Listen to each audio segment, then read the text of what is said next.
राशि और अदिश राशि, सदिश राशि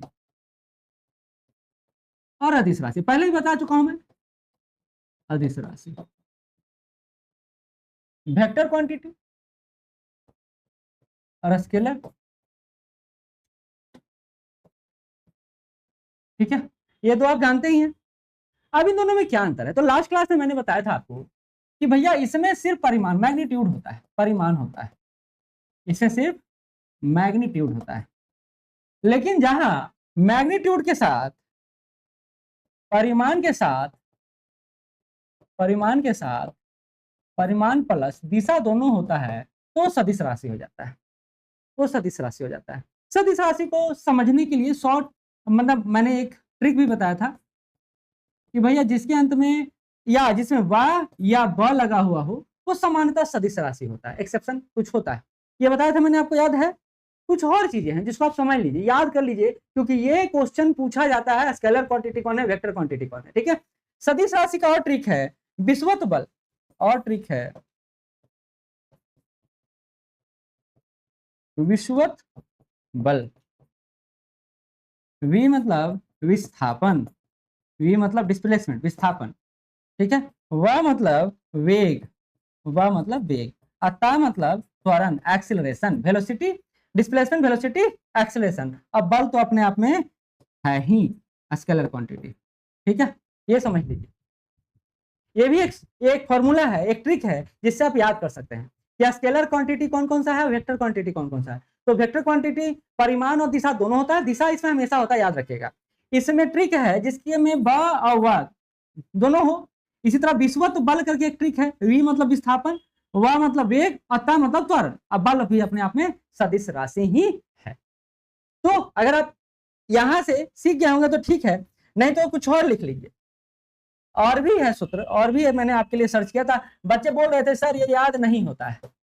जिसके हमें वेग लगा हो, जिसमें वेग लगा हो उसको हम लोग स्केल वेक्टर क्वांटिटी कहते हैं। जैसे वेग, जैसे संवेग लगा हुआ है ना, इसमें आवेग, इसमें कोणीय संवेग, आवेग, कोणीय संवेग, कोणीय संवेग, ये सारा वेक्टर क्वांटिटी होगा, ये सारा वेक्टर क्वांटिटी होगा। या जिसमें क्षेत्र लगा, अब थोड़ा सा और इसको डिजाइन करता हूं मैं, चलिए, जिसमें क्षेत्र लगा,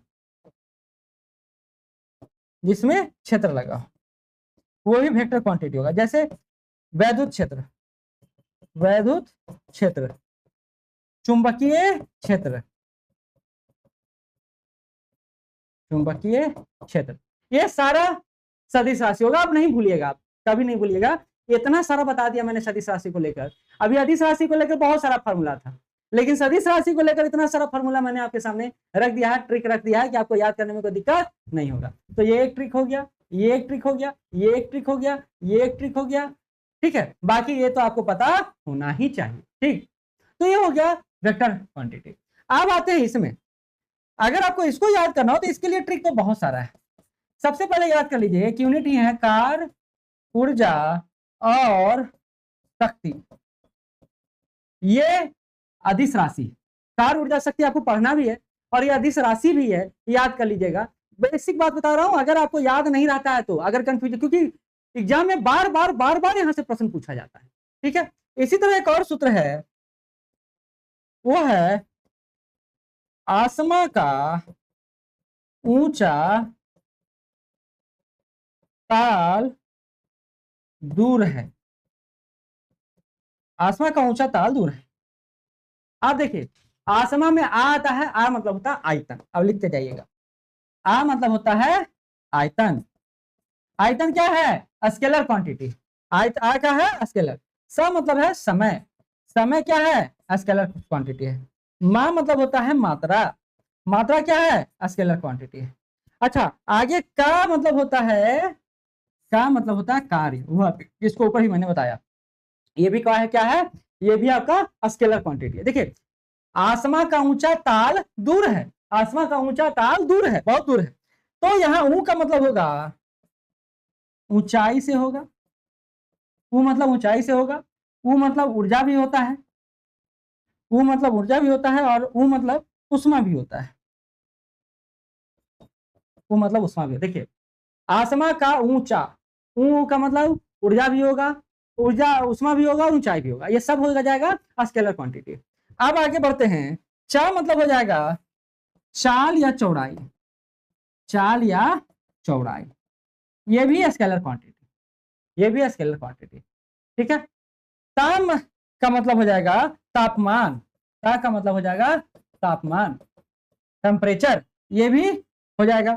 ला मतलब हो जाएगा लंबाई, लंबाई। ठीक है। दा मतलब हो जाएगा दूरी, दा मतलब हो जाएगा दूरी। ये सब अगर आपको याद है, ये शॉर्ट ट्रिक है। आसमा का ऊंचा ताल दूर है, तो ये स्केलर और वेक्टर कौन कौन होगा, सदिश और अदिश कौन कौन होगा, ये इतना सारा से आपको पता एक बार चल जाएगा। तभी कोई कंफ्यूजन है तो पूछिए। ठीक, बहुत बच्चों को कंफ्यूजन होता है सदिश राशि और अदिश राशि पहचानने में। तो ये आपका, इसलिए मैं क्या कर रहा हूँ ना, साइंस में आपका एनसीईआरटी एडवांस बुक साथ लेकर चल रहा हूँ। बीपीएससी में ये आपके लिए काफी लाभप्रद होगा। ठीक है।